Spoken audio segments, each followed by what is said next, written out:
I'm Sam Sachs, filling in today on the Thom Hartmann program, Talk Media for the Rest of Us. This week, a new report was released by the People's Action Institute, and it's titled Waiting for the Payoff, How Low Wages and Student Debt Keep Prosperity Out of Reach. And this report found that the current federal minimum wage of $7.25 an hour is not nearly enough to make ends meet for most people around the country, something that those who are currently making $7.25 an hour already know, of course. According to the report, it takes more than $15 per hour to earn a living wage in 42 states and here in Washington, D.C. That figure goes to over $16 in more than half the country if you want people to earn a living wage, and it's $20 per hour in a place like California and in New York. Joining us now to talk more about what this study found and what sort of policy proposals we should put forward to confront it is Richard Eskow, host of the Zero Hour radio show, senior fellow at Campaign for America's Future. That's ourfuture.org. Hey, Richard, welcome to the show. Always good to be here. Always good to talk to you. You too. You too. Now, to anyone who's paying attention to the plight of poor and working class in America, which unfortunately isn't nearly enough people, especially here in this town. What's found in this study isn't too surprising that, $7.25 an hour isn't nearly enough to make ends meet. But one thing I guess a lot of people, or at least that I don't really factor into it because I'm lucky enough to not have any student loan debt, is how that sort of debt, student loan issues, further depress wages to where even $15 an hour isn't enough to make a living wage for people who are saddled with student loan debt, as too many people are today. Yeah, people forget that student debt is a huge burden to the people who have it, and 43 million people have it. The latest average that we saw in this report that was prepared was a monthly payment of $242. That's up there with your car payment, with your utility bill, with some of the other big bills people have to deal with. So if you think of it as another living expense to add alongside rent, utilities, credit cards, and so on, you realize that people have a significantly larger burden. It adds anywhere from $1.50 per hour on upwards to people's living expenses if they have it. So this goes beyond just raising the minimum wage as well. We need to institute other policies that allow workers to keep more money in their pocket, things like offering paid sick leave so that if they get sick, they don't lose their paycheck, strengthening the social safety nets so they're not paying out of pocket for a lot of services that should be just part of the commons, or if they lose work, they aren't put into an even bigger financial hole. What else out there should we be fighting for beyond just a minimum wage to kind of offset a lot of these problems that the working poor face? Well, like so many economic problems, everything is interconnected, is very closely interconnected. So you start pulling on the thread, you see other threads. Yes, we need to increase the minimum wage. I mean, I think one of the striking findings here is that the cheapest state to live in, Arkansas, it was about between 14, I think it was 14.50 or something like that, $14.58 per hour to live on. Well, the $15 per hour minimum wage is not that much above that. So yes, you need to increase the minimum wage, but as you mentioned, we need better benefits for people. We need an improved healthcare system, because while more people have coverage under the Affordable Care Act, working people are paying more, even those with healthcare coverage from their employer are paying more and more out of pocket every year. We need to do something about growing wealth inequality. I mean, this is really, but you laid out most of the specific proposals in the report, with the exception of one, which I think is extremely important, which is we need some kind of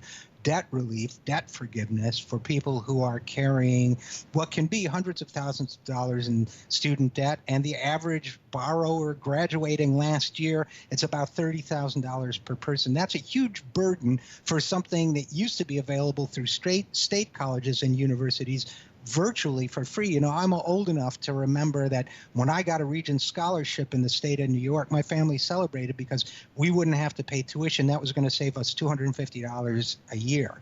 And that was not so long ago. So it was, but it's all relative.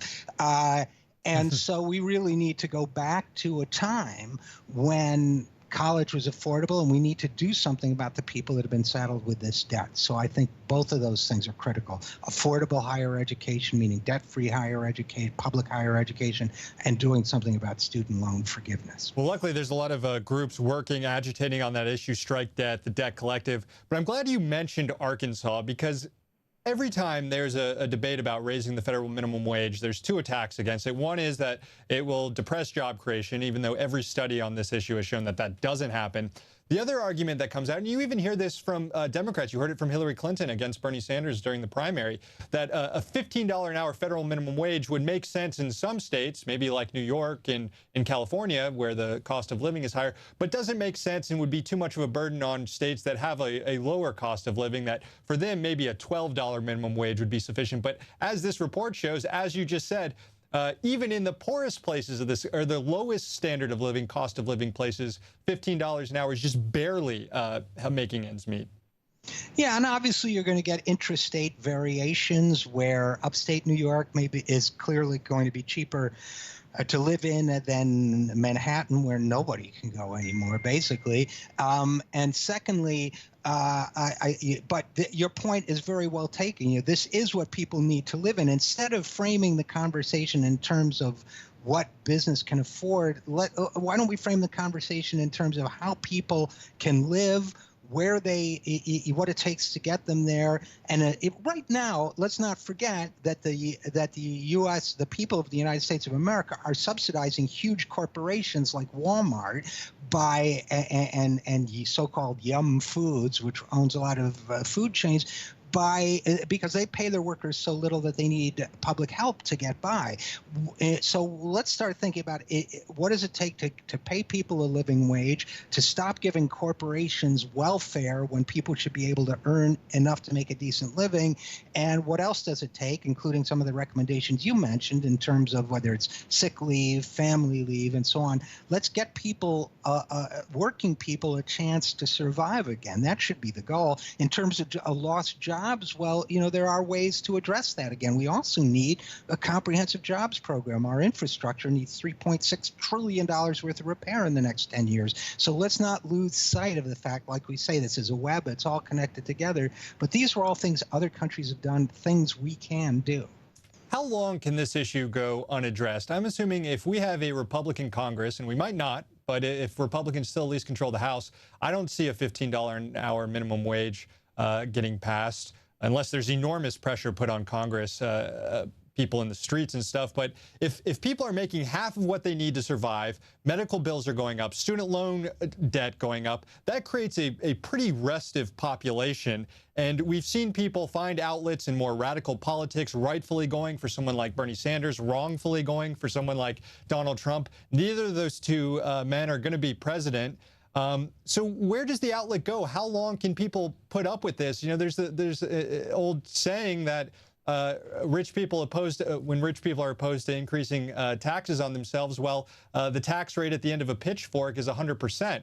So how do people not realize, wealthy people, that it's in their best interests as well to ensure that their fellow citizens are living a decent life? Well, I think some of them are beginning to, actually. That's why I think you see at a lot of gatherings at Davos and other places where Wall Streeters and billionaires of a certain type start to gather. There's been increasing talk in the last couple of years about inequality. And I've talked privately to people who say you'd be amazed how many of these folks have airstrips where they're prepared to get in their jet and fly to New Zealand if they have to. That they're literally, that there is a level of fear among these people that shows that they're aware of the long-term destabilization this could lead to, and therefore the urgency of doing something about it. But unfortunately, they're in the minority among our oligarchs, so it will take activism. Your comments reminded me of the JFK line: those who make a peaceful evolution impossible make violent revolution inevitable. And that Trump-style violence could be what we're looking at seeing a lot of if we don't show people progress. Now, I will say there's beginning to be good progress on the minimum wage at the state and local level, but if we don't have some kind of comprehensive program to address this, we're in real trouble. Well said. Richard Eskow, host of Zero Hour Radio Show. Thanks so much for coming on today and talking to us about this new report. Always a pleasure. And stick around, listener. We're going to have more calls coming in. We're also going to talk about African-American community, how they're right now really on the front lines in the battle to address climate change. You don't want to miss that.